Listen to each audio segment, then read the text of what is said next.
당정청이 검찰개혁 방안을 적극적으로 추진하면서 야당의 반발이 거세지고 있습니다. 여당은 여야가 검찰개혁을 조속히 합의해서 처리하자고 제안했지만 야당은 조국 구하기에 불과하다면서 비판했습니다. 취재기자 연결해서 국회 분위기 들어보겠습니다. 최민기 기자.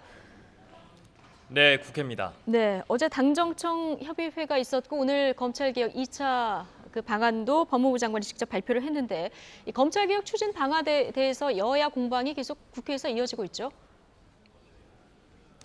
네, 먼저 여당인 민주당은 검찰개혁은 국가 1호 과제라며 이를 속도감 있게 추진하겠다는 방침입니다. 민주당은 특히 오는 29일이면 이 사법개혁 법안에 국회 본회의 자동 부의 요건을 충족한다며 남은 15일 동안 야당과 이를 논의하자는 입장입니다. 이인영 원내대표는 국회에 상정된 검찰 사법개혁 법안도 본회의 상정을 눈앞에 뒀다면서 이 한국당을 포함한 야당에 회답을 촉구했습니다. 직접 들어보겠습니다. 모든 야당에 정식으로 제안합니다. 지금부터 남은 15일 동안 여야가 검찰개혁과 관련해서 법 처리를 합의할 수 있도록 최선을 다하길 바랍니다.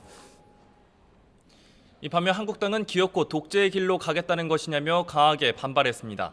황교안 대표는 이 정권이 다른 야당과의 합의까지 어기면서 공수처를 만들려는 이유는 조국 장관 수사를 무산시키려는 술수라고 주장했습니다. 황 대표는 대통령이 끝내 조국을 품에 안고 독재의 길로 간다면 정치적 책임은 물론 법적 책임까지 면하기 어려울 것이라고 쏘아붙였습니다. 문재인 대통령의 범법자 조국 지키기와 이 정권의 친문 독재에 맞서서 전방위적 투쟁을 계속해 나갈 것입니다. 바른미래당도 어제 검찰개혁 방안 발표를 거론하며 당정청이 모두 나서 조국 구하기를 제도화하고 있다고 질타했습니다. 손학규 대표는 만약 여당이 조 장관을 명예퇴진시키기 위해 검찰개혁을 서두르는 거라면 그 생각을 고치라고 쓴소리를 했습니다.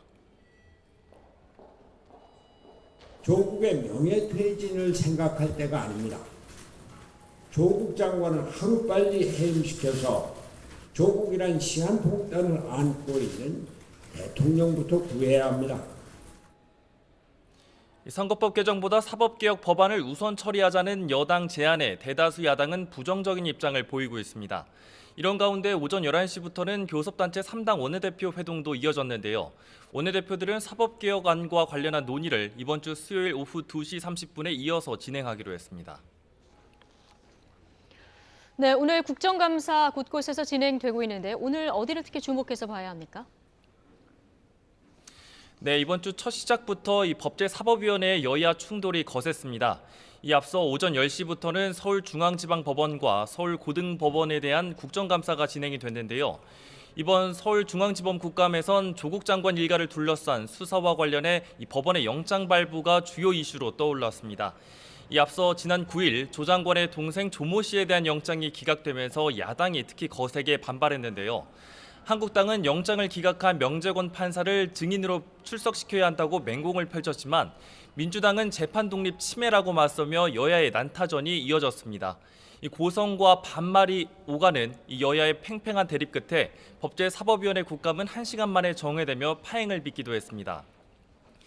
또 MBC 최대 주주인 방송문화진흥회에 대한 국정감사에서는 이 한국당 등 야당이 MBC가 정부 편향적인 보도를 하고 있다는 질의를 쏟아냈습니다.